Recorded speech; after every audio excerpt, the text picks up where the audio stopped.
Olá, queridos amigos, tudo bem?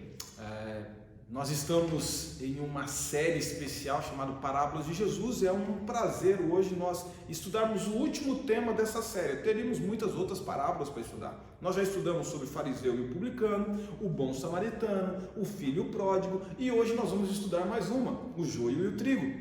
Essa parábola está lá em Mateus capítulo 13, versículo 24 a 30. E daqui a pouco nós vamos ler esse texto. Eu sei que eu gostaria de fazer uma breve introdução, dizendo que como cristãos nós nos preocupamos com o viver correto, não é mesmo? Com a aparência do mal, com o chamado ao meu bom exemplo, bom testemunho, né? E é justo e digno considerarmos que quando Jesus ascendeu ao céu, ele pediu que nós fôssemos os seus representantes aqui nessa terra e nós representássemos os seus ensinos, deixássemos um bom exemplo para aqueles que olhassem para os cristãos, enxergassem um Deus que nós representamos. Mas é certo que a cada dia, a cada momento, as pessoas olham e se questionam a existência de Deus diante do sofrimento. As pessoas olham, veem as injustiças, o sofrimento do inocente, as injustiças sociais, o prosperar. Às vezes aquele que faz tudo errado é esse que prospera, aquele que busca fazer o que é certo parece que nunca prospera, e muitas das pessoas olhando para essa realidade eles chegam à conclusão: Deus não existe. Outros, embora acreditem que Deus exista, eles afirmam, ele pode até existir, mas ele não se importa com o que está acontecendo no mundo dos mortais aqui nessa terra. Sabe, a parábola do joio e do trigo, Jesus ele expõe algumas verdades esclarecedoras para nós, do que nós, na vida cristã, daqueles que professam ser seguidores de Jesus, daqueles que professam que são representantes de Jesus aqui nessa terra, como que nós podemos entender à luz da parábola de Jesus o que isso significa, e como nós podemos ajudar as pessoas a compreender e responder a essas inquietações, e por que essas inquietações são tão fortes na mente das pessoas, algumas vezes, quando elas olham para os cristãos. Vamos ao texto da Bíblia? Mateus capítulo 13, versículo 24 a 30. Outra parábola lhe propôs, dizendo: o reino dos céus é semelhante a um homem que semeou boa semente no seu campo. Mas enquanto os homens dormiam, veio o inimigo dele, semeou o joio no meio do trigo e retirou-se. E quando a erva cresceu e produziu fruto, apareceu também o joio. Então, vindo os servos do dono da casa, lhe disseram: Senhor, não semeaste boa semente no seu campo? De onde vem, pois, o joio? Ele, porém, lhes respondeu: um inimigo fez isso. Mas os servos lhe perguntaram: queres que vamos e arranquemos o joio? Não, replicou ele, para que ao separar o joio não arranqueis também o trigo. Deixai-vos crescer juntos até a colheita, e no tempo da colheita direi aos ceifeiros: ajuntai primeiro o joio, atai-o em feixe para ser queimado, mas o trigo recolhei no meu celeiro. Muito bem. Agora, qual que é o significado dessa parábola? Sabe, queridos, os significados das palavras bíblicas, elas podem ser encontradas e devem ser encontradas na própria Bíblia. Eu não preciso fazer um malabarismo bíblico ou teológico para colocar significado naquilo que Jesus diz ou naquilo que a Bíblia traz. Isso é um princípio de interpretação bíblica, queridos. Se você for acompanhar e correr os olhos até o verso 37, aí do mesmo capítulo, e verso 40, nós vamos encontrar a resposta para o significado dessa parábola. Os discípulos também queriam saber da resposta, e você também vai poder saber nessa noite. Olha só, acompanha aí na tela comigo. Então, despedindo as multidões, foi Jesus para casa, e chegando a ele, os seus discípulos disseram: explica-nos a parábola do joio e do campo. Ele respondeu: o que semeia a boa semente é o Filho do Homem. O campo é o mundo. A boa semente são os filhos do reino. O joio são os filhos do maligno. O inimigo que semeou é o diabo. A ceifa é a consumação do século, e o ceifeiro são os anjos. Pois assim como o joio é colhido e lançado ao fogo, assim será na consumação do século. Muito bem, volta aqui comigo agora. Aqui existe a explicação clara da parábola de Jesus. Nós entendemos a parábola de Jesus dessa forma. Ele disse: olha, o que semeia é o filho do homem, o campo é o mundo, a semente é os filhos do reino, aqueles que aceitaram a Cristo, o joio são os filhos do maligno, o inimigo, quem é o inimigo? É o diabo. A ceifa, o que é a ceifa? A colheita, o que significa? É a consumação do século, o fim da história nesse mundo. É interessante, queridos, que tirarmos algumas lições. Vamos lá para as lições práticas dessa parábola. Vamos pegar o versículo 28. Ali na parábola é dito que o inimigo fez isso. Olha só que interessante. Deixa eu te contextualizar de algo interessante. Lá no Oriente, os homens vingavam-se muitas vezes do inimigo espalhando sementes de ervas daninhas num terreno recém-semeado. E uma das mais usadas, uma das ervas daninhas mais usadas era o joio. O joio ele crescia entre o trigo e prejudicava a colheita e causava uma fadiga, grandes prejuízos aos proprietários do campo. E ela era difícil de ser totalmente eliminada. E elas também era difícil de ser identificada. O joio, ele crescia e quando ele crescia, as suas raízes entrelaçavam com a do trigo. Então, se você tentasse arrancar o trigo, você arrancar o joio, você arrancaria o trigo também. E é interessante que quando se misturavam os grãos com o do trigo, da cevada, do centeio, isso poderia causar não só danos para Hoje se conhece que o joio também tem toxinas que poderiam ser prejudiciais até mesmo à saúde. Eu não sei se eu não posso afirmar que naquela época já se sabia dos males físicos do joio também, mas o certo é que o joio, quando era lançado em uma terra, juntamente com a semente do trigo, ela ia realmente prejudicar muito a colheita do proprietário da terra. Sabe, creio que Jesus ele deixa claro como que o inimigo, que ele identificou a partir dos versos 37 a 40, como o diabo ele trabalha aqui nesse mundo. Ele se mistura, queridos. Ele é um covarde. Ele não tem coragem de fazer as coisas às limpas. Ele é astuto. Ele se mistura. Ele é o grande inimigo que Jesus menciona nessa parábola. Ele se mistura com o trigo. Ele se mistura com os filhos do reino. Ele se mistura com aqueles que creem. Ele cresce junto, mas ele desfigura, ele traz prejuízos para a colheita. E sabe, é aqui que entra algo que nós devemos ter sempre em mente quando nós olhamos para a realidade da vida.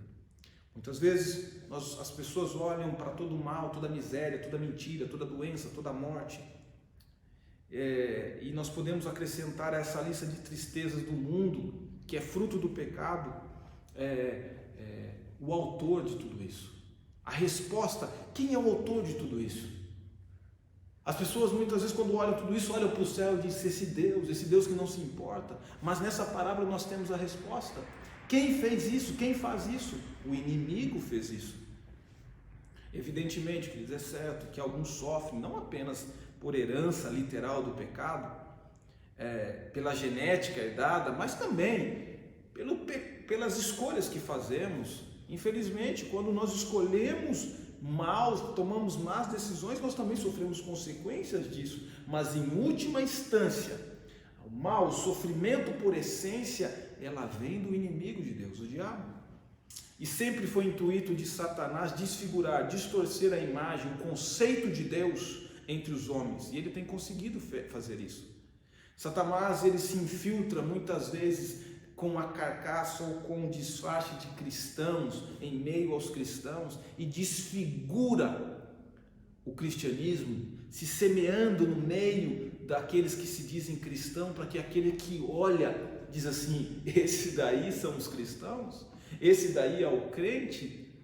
Se for dessa maneira, eu não quero seguir esse Deus.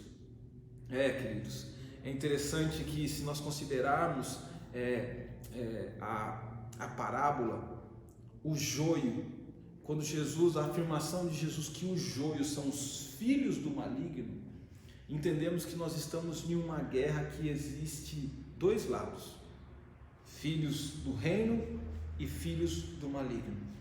Porém, queridos, muitas vezes eles estão crescendo dentro, na mesma colheita, no mesmo terreno. A parábola descreve, queridos, que esses dois grupos, eles se infiltram e caminham muitas vezes juntos. Às vezes nós estamos, queridos, dentro da igreja, e nós vemos nós olhamos e às vezes existe discrepância. Às vezes eu ou você podemos ser joio, nós podemos agir como joio, porque muitas vezes, queridos, o inimigo, ele é a maneira mais fácil, a maneira mais astuta de distorcer a visão de Deus para aqueles que estão lá fora, é se infiltrando dentro da própria igreja. Às vezes as pessoas se justificam assim: ah, não, mas olha tal fulano fazendo isso, ele é crente, olha só, ele vai em tal igreja. Sabe, com a visão do joio, nossos olhos são desvendados. Nós precisamos sempre lembrar, queridos, que se nós não tivermos em conexão com Deus diariamente, nós podemos ser a má semente, a semente ruim. Nós podemos produzir frutos ruins. Na verdade, é interessante que o joio e o trigo, quando você só consegue identificar a diferença entre os dois, é quando o trigo fica maduro e pende os seus grãos. O joio não faz, porque o joio não produz fruto. O joio, ele não produz grãos.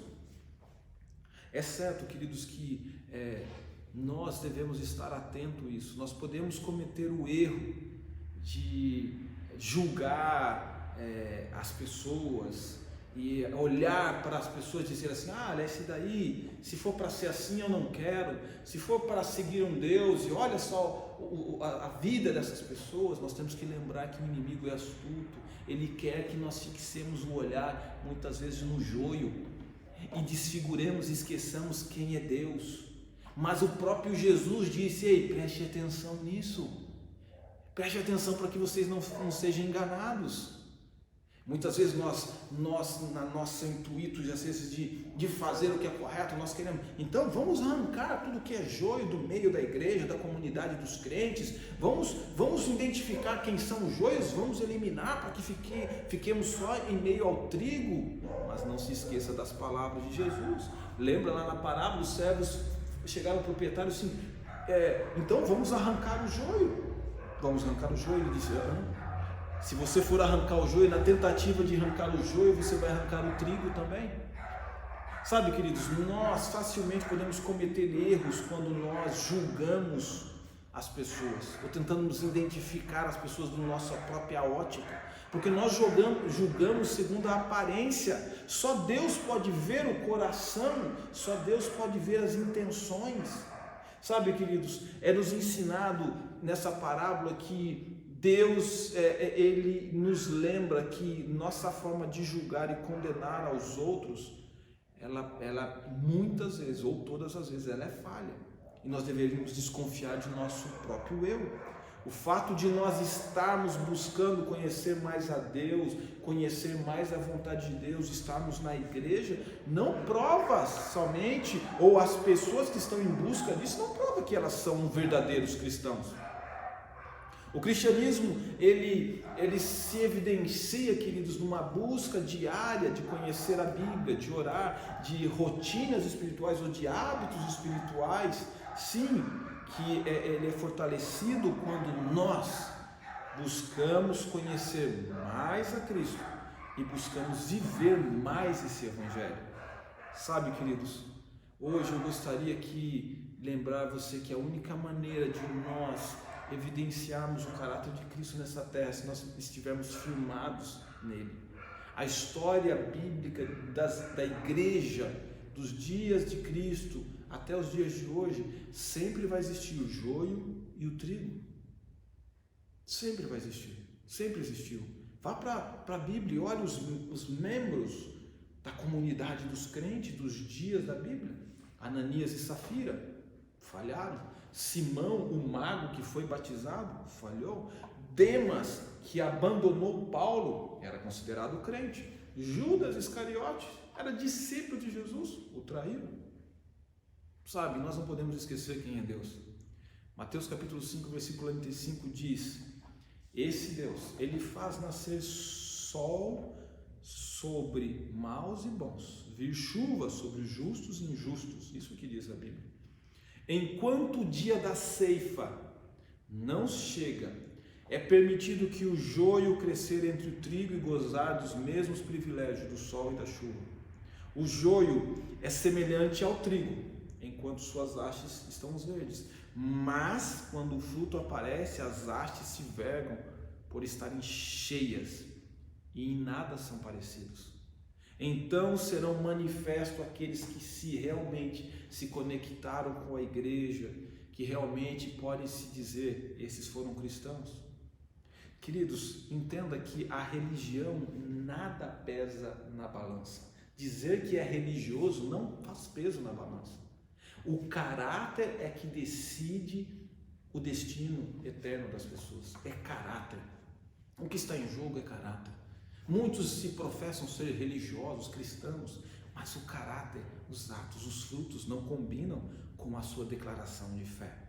Por isso, hoje, eu gostaria que fazer um apelo a você que me ouve.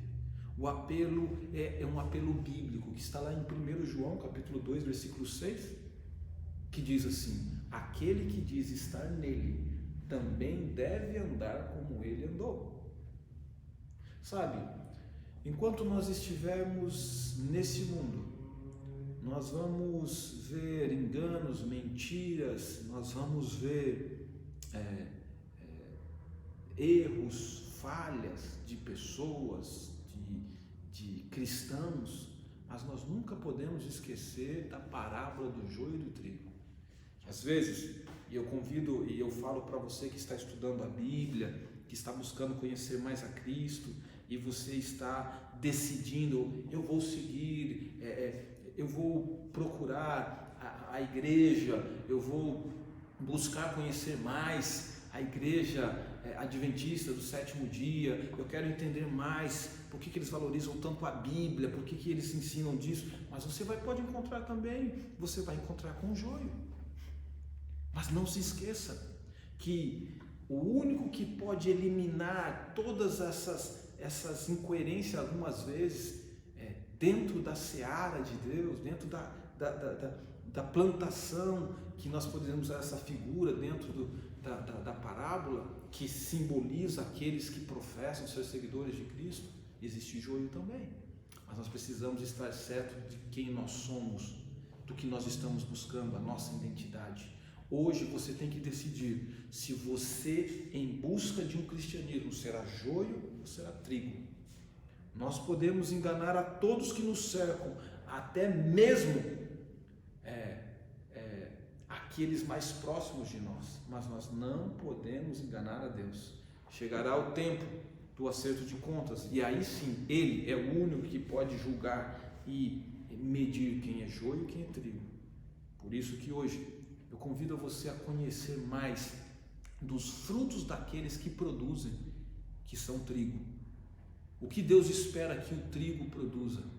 Quais são os frutos desses que são chamados filhos do reino produzem nessa terra? Que Deus possa abençoar você a ser trigo, a ser um cristão que evidencie o caráter de Deus para esses que estão buscando, em meio ao sofrimento, às tristezas, às decepções, às injustiças, tentando olhar, e que ao olhar e bater o olho em mim e em você, ele possa ter a verdadeira representação, limitada, claro, mas a verdadeira representação de um Deus que é amor, de um Deus que não coloca o mal, não é o originador do mal, não é o originador do sofrimento, mas é um Deus que promete nos salvar e que muito em breve colocará um fim a toda dor, sofrimento que esse mundo existe. Eu gostaria de orar por você, para que Deus abençoe você na sua caminhada espiritual, para que você se fortaleça e se torne um bom representante de Deus nessa terra. Vamos orar? Querido Deus, obrigado, Senhor, porque o Senhor é bom. Obrigado, Pai, porque o Senhor é o único que pode fazer a verdadeira separação entre o trigo e o joio, Pai. Obrigado por nos lembrar, Pai, que na vida cristã nós podemos ter em nosso meio o joio. E se nós não estivermos atentos, nós podemos ser o joio, nos declarando ser filhos do reino. Mas que o Senhor, através da Tua palavra, através de hábitos e rotinas espirituais, possamos cada dia evidenciar mais a esse mundo características daqueles que são filhos do reino, daqueles que são trigo, daqueles que evidenciam e representam o verdadeiro caráter de Deus nessa terra.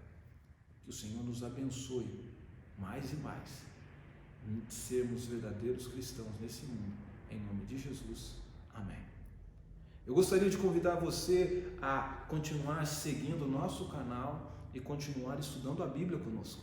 Se você gostaria de conhecer mais e mais dos ensinos de Jesus, eu gostaria que você enviasse uma mensagem para nós, pode ser pelo canal aí do YouTube, pode ser pelo telefone que aparece na tela nesse momento para você. Eu gostaria de enviar gratuitamente para você um guia de estudo da Bíblia chamado Ensinos de Jesus. E ali você vai poder conhecer mais sobre os ensinos desse Jesus maravilhoso que nós temos. Não perca a nova série que vem aí, a série Milagres de Jesus. Nesse mês de maio nós vamos estudar um milagre de Jesus a cada semana e vamos fortalecer a nossa fé, entendendo que esse Jesus que fez grandes coisas no passado, Ele está disposto ainda a continuar fazendo grandes milagres na nossa vida. Deus abençoe a todos e até o próximo encontro.